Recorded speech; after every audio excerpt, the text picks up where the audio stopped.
trach. So first I want to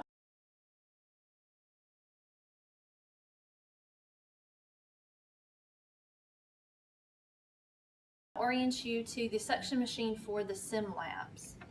So this is the suction canister. So to turn it on, right behind it, which I know you can't see very well for the video, but there's a switch that says vacuum switch on off. So you will turn it to on, and you can hear it come on, obviously. This is your suction regulator. For everyday practice, you'll use the regular setting, but for the sim lab, you will use the full setting. So I'm going to turn it to full up top.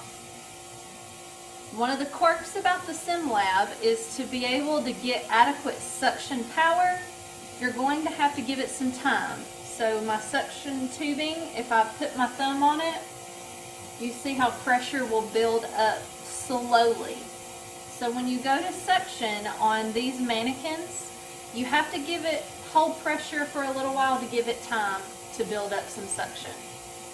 So for the demonstration, I'm going to turn all this loud noise off, and we'll demo how to suction a trach.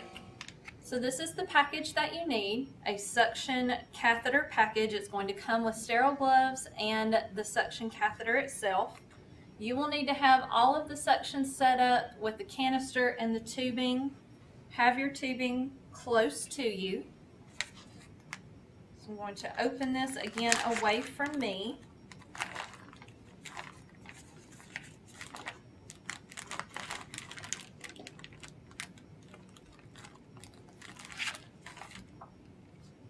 And this one has the gloves on the bottom side, so I just flipped it over.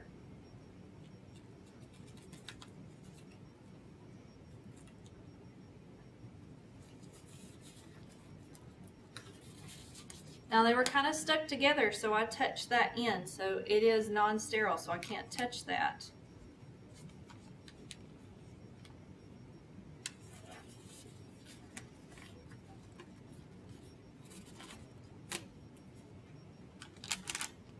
This is the suction catheter itself. So I'm going to loop this up in my dominant hand. Now if you want to loop it around your fingers, if you want to gather it up, you can do it any which way you want to. This is just how my practice is. This is your rinse, your saline rinse bucket.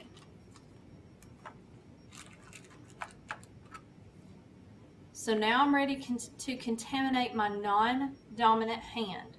So I have my rinse bucket ready. I still have my saline left over from trach care. If you haven't already performed trach care, then you'll need to get a saline bucket ready. And I put that on really tight. There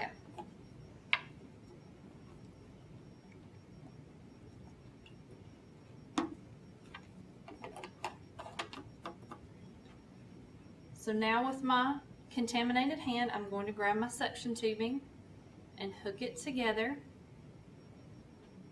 Now the 1-inch border for sterile technique applies, so now I'm going to control the suction with this hand. So my 1-inch border has now extended onto my suction tubing. So I cannot go past where I'm at. So my patient's ready to be suctioned, so I will remove the oxygen tubing. So let me loosen up the collar a little bit, or I can unsnap it.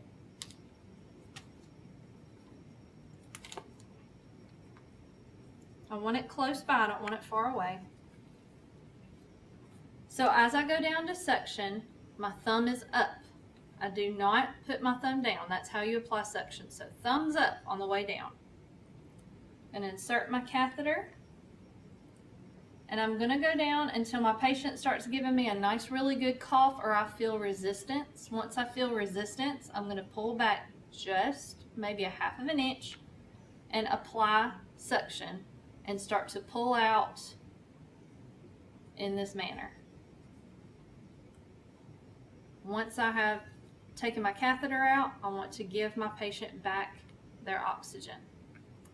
Now the technique I demonstrated was a continuous suction. I'll show you how to do intermittent, but let's say your suction catheter has a lot of secretion in it, so I would apply suction, and this is where my rinse bucket comes in. I can rinse out the catheter. So to do intermittent suction, again, I'll remove the oxygen. Thumbs up on the way down, no suction. Go until I feel resistance or my patient starts coughing really good for me. Pull back, apply suction, let go, let go, let go. And again, give the oxygen back. You definitely want to make sure while you're doing this that when you're pulling, I'm going to show you kind of the wrong way here. When you put your catheter down, when you pull out, don't just do it like this, because look what happens. Then you've broken sterile technique. So make sure as you come out of the trach that you are coming back and making sure you have control of this catheter at all times. When we're done, I give them their oxygen back. This catheter is contaminated and very dirty, so I want to put it all together in my gloves to throw away. All done.